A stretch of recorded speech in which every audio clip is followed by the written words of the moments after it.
This should have never happened. It should have never happened. It should have never gone this far. You should have never let it go this far.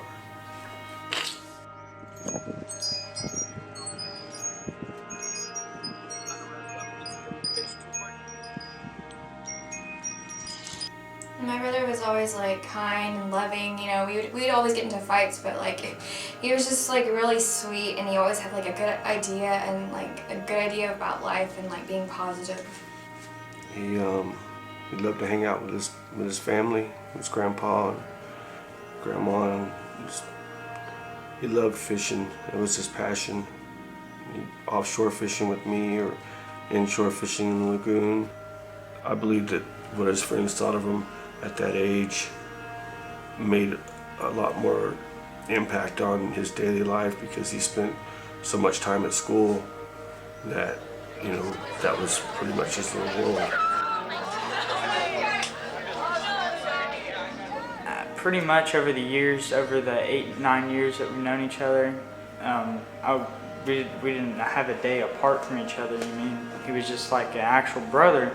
You know, I saw him every day. It was whenever he was a freshman. That's when you can really tell that he was acting funny. Not at school, but at home. He would bring all that stuff that he had heard and been picked on and pushed and shoved and hit and punched and kicked. He would take all that stuff that he had got from school and he'd bring it home.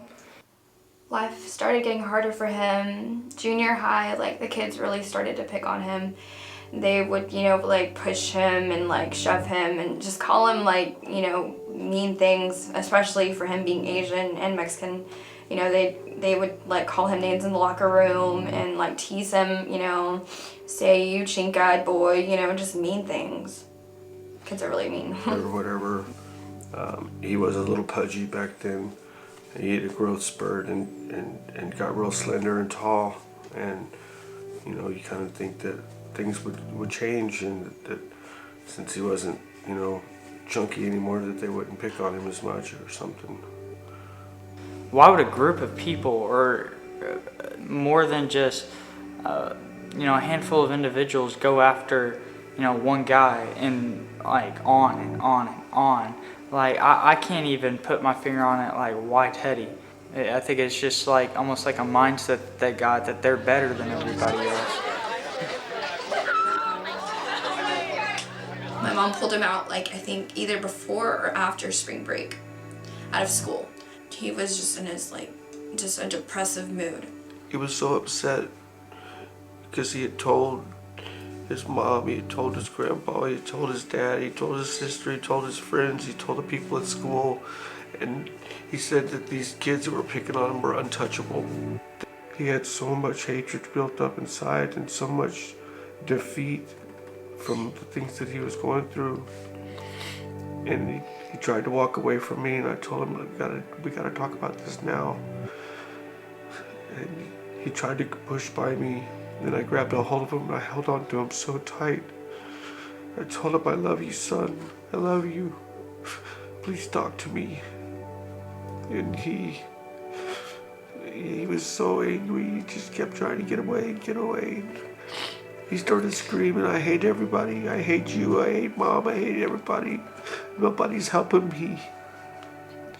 I didn't know what else to do. He wished we could, you know, go somewheres and spend the rest of the day at the beach. And I told him we'll go tomorrow. And he told me, I love you and I miss you, Mom. And I didn't catch it right away. So I just repeated that I love him. And an hour later, he shot himself in his room. He came to my mom and was like, hey mom, I love you. Gave her a hug. Walked into his room, I guess. And then I came up and I checked on him. I was like, hey, you know I love you, right? He goes, I love you too. I walk out of the room, I go to my room to start studying. 20 minutes later, not even, I hear that sound and I'm like, what is that? Did he fall, you know? So I go to his room and the door's locked. I have to unlock the door. I open up the door and I just see his broken body on the floor. I lost everything. I just lost it. Teddy. I was walking right across the street to Teddy's house. There it is, all the blue and red flashing lights, ambulance, cops. Somebody had pointed at me, said something to the cop, and the cop started walking towards me as I was walking towards him. And then he asked me, why would Teddy do this? And I told him, I was like, he's been being picked on ever since he was a little kid. He took in all of this pain, all of this bullying, all of the torment that he endured. He held it inside, and eventually, I think it consumed him.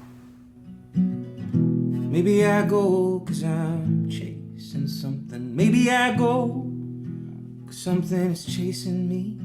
But maybe I leave 'cause I've yet to find someone look me in the face and say, stick around.